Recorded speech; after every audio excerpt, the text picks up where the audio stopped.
News Kannada ವಾಹಿನಿಗೆ ಸ್ವಾಗತ. BJP ಸರ್ಕಾರದಲ್ಲಿ ಪಿಎಸ್ಐ ನೇಮಕಾತಿ ಪ್ರಕ್ರಿಯೆಯಲ್ಲಿ ಬಹುದೊಡ್ಡ ಹಗರಣ ನಡೆದಿತ್ತು. ಅದನ್ನು ನಮ್ಮ ಸರ್ಕಾರ ಬಂದ ಬಳಿಕ ಬಗೆಹರಿಸಲಾಗಿದೆ ಎಂದು ಗೃಹ ಸಚಿವ ಡಾಕ್ಟರ್ ಜಿ ಪರಮೇಶ್ವರ್ ಹೇಳಿದ್ದಾರೆ. ನಗರದಲ್ಲಿ ಮಾಧ್ಯಮಗಳೊಂದಿಗೆ ಮಾತನಾಡಿ, ಬಿಜೆಪಿಯವರು ಹಗರಣ ಮಾಡಿ ಹೋಗಿದ್ರು, ಆದರೆ ಅದನ್ನೆಲ್ಲ ನಾವು ಸ್ವಚ್ಛಗೊಳಿಸಿ ಹೈಕೋರ್ಟ್ ಆದೇಶದಂತೆ ಮರು ಪರೀಕ್ಷೆ ನಡೆಸಿದ್ದೀವಿ ಎಂದಿದ್ದಾರೆ. ಪ್ರಸ್ತುತ ನಡೆದಿರುವ 545 ಪಿಎಸ್ಐ ಹುದ್ದೆಗಳ ನೇಮಕಾತಿಯ ಪ್ರಕ್ರಿಯೆಯನ್ನ ಸರ್ಕಾರ ಅಂತಿಮ ಘಟ್ಟಕ್ಕೆ ಕೊಂಡೊಯ್ಯುತ್ತಾ ಇದೆ. ಈಗಾಗಲೇ ಇದಕ್ಕೆ ಸಂಬಂಧಿಸಿದ ಸಿಂಧುತ್ವ ಪ್ರಮಾಣ ಪತ್ರ ಸಿದ್ಧಪಡಿಸುವುದು, ವೈದ್ಯಕೀಯ ಹಾಗೂ ದೈಹಿಕ ಸಾಮರ್ಥ್ಯದ ತಪಾಸಣೆ ಕಾರ್ಯಗಳು ಪೂರ್ಣಗೊಂಡಿದೆ. ಈ ಚಳಿಗಾಲದ ಅಧಿವೇಶನದ ಬಳಿಕ ನೇಮಕಾತಿಯಲ್ಲಿ ಆಯ್ಕೆಯಾದ ಈ ಎಲ್ಲರಿಗೂ ಆದೇಶ ಪತ್ರವನ್ನು ನೀಡುತ್ತೀವಿ ಅಂತ ಪರಮೇಶ್ವರ್ ಸಿಹಿ ಸುದ್ದಿ ಕೊಟ್ಟಿದ್ದಾರೆ. ಅಲ್ಲದೆ ಇನ್ನುಳಿದ 402 ಪಿಎಸ್ಐ ಹುದ್ದೆಗಳಿಗೆ ಸಂಬಂಧಪಟ್ಟ ನೇಮಕಾತಿ ಪ್ರಕ್ರಿಯೆಯು ಮುಗಿದಿದೆ. ಶೀಘ್ರದಲ್ಲೇ ಅವರಿಗೂ ಆದೇಶ ಪತ್ರ ವಿತರಿಸಲಾಗುತ್ತೆ ಅಂತ ತಿಳಿಸಿದ್ದಾರೆ. ನೋಡಿ, ಅವ್ರು ಯಾರು ಏನು ಬೇಕಾದರೂ ಹೇಳ್ಕೊಳ್ಳಿ,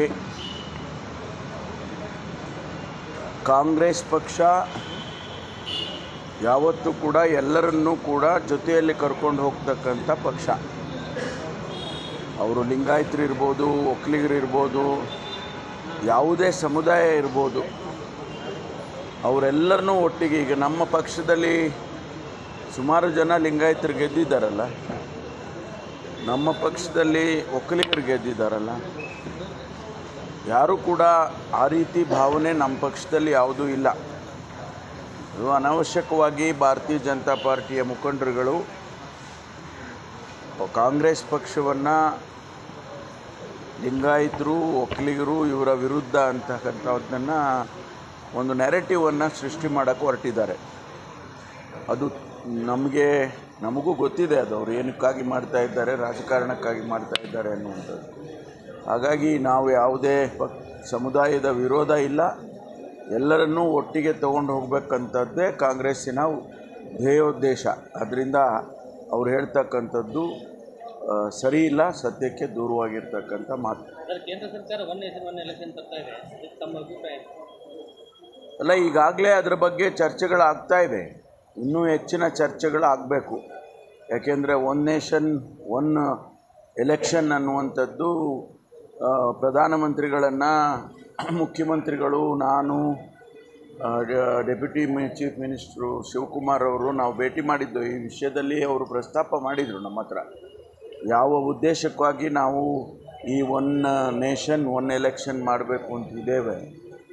ಅದು ರಾಜ್ಯಗಳು, ಅನೇಕ ರಾಜ್ಯಗಳು ಬೇರೆ ಬೇರೆ ರೀತಿಯಲ್ಲಿ ಚುನಾವಣೆ ಬೇರೆ ಬೇರೆ ಸಂದರ್ಭದಲ್ಲಾಗುತ್ತೆ, ಮತ್ತು ಪಾರ್ಲಿಮೆಂಟ್ ಎಲೆಕ್ಷನ್ನು ಕೂಡ ಬೇರೆ ಸಂದರ್ಭದಲ್ಲಾಗುತ್ತೆ. ಇದೆಲ್ಲ ಸರಿಯಾಗಿ ಆಗೋದಿಲ್ಲ. ಹಿಂದೆ ಎಲ್ಲ ಕೂಡ ಒಟ್ಟೊಟ್ಟಿಗೆ ಆಗಿದೆ. ಅದನ್ನು ನಾವು ಕಾನೂನಾತ್ಮಕವಾಗಿ ಒನ್ ನೇಷನ್ ಒನ್ ಎಲೆಕ್ಷನ್ ಮಾಡಬೇಕು ಅಂತ ಇದ್ದೇವೆ ಅನ್ನೋದನ್ನು ಪ್ರಧಾನಮಂತ್ರಿಗಳು ನಮಗೆ ನೇರವಾಗಿ ಹೇಳಿದರು. ಅದರಿಂದ ಅದಕ್ಕೆ ಚರ್ಚೆ ಮಾಡಿ ಇನ್ನೂ ಅದರ ಸಾಧಕ ಬಾಧಕಗಳನ್ನು, ಯಾಕೆಂದರೆ ಸೆನ್ಸಸ್ ಬೇರೆ ಆಗಬೇಕು. ಈ ದೇಶದಲ್ಲಿ ಸೆನ್ಸಸ್ 2011 ನಂತರ ಸೆನ್ಸಸ್ ಆಗಿಲ್ಲ. ಸೆನ್ಸಸ್ ಆದಮೇಲೆ 2026ಕ್ಕೆ ಮಾಡ್ತೇವೆ ಅಂತೇಳಿ ಪ್ರಧಾನಮಂತ್ರಿಗಳು ಹೇಳ್ತಾಯಿದ್ರು.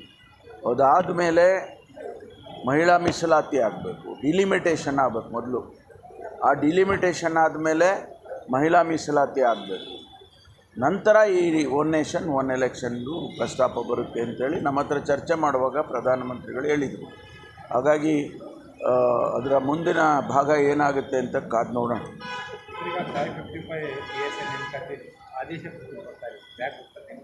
ಇಲ್ಲ, ಈಗ ಅಂತಿಮ ಘಟ್ಟಕ್ಕೆ ಬಂದಿದ್ದೇವೆ.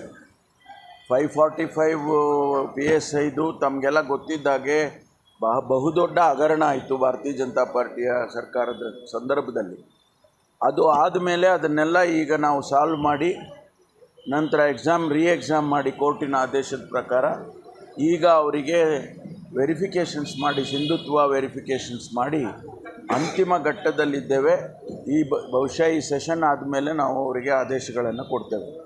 ಅದೇ ರೀತಿ ಅದರ ಜೊತೆಯಲ್ಲೇ ಇನ್ನೊಂದು 402 PSIಗಳದ್ದು ಕೂಡ ತಯಾರಾಗಿದೆ, ಅದನ್ನು ಕೂಡ ಕ್ರಮ ತಗೊಳ್ತೀವಿ. ತಾಜಾ ಸುದ್ದಿಗಾಗಿ MTV ನ್ಯೂಸ್ 24/7ಗೆ ಸಬ್ಸ್ಕ್ರೈಬ್ ಮಾಡಿ ಮತ್ತು ಬೆಲ್ ಐಕಾನ್ ಅನ್ನು ಒತ್ತಿ. ತಪ್ಪದೇ ಲಿಂಕ್ ಶೇರ್ ಮಾಡಿ.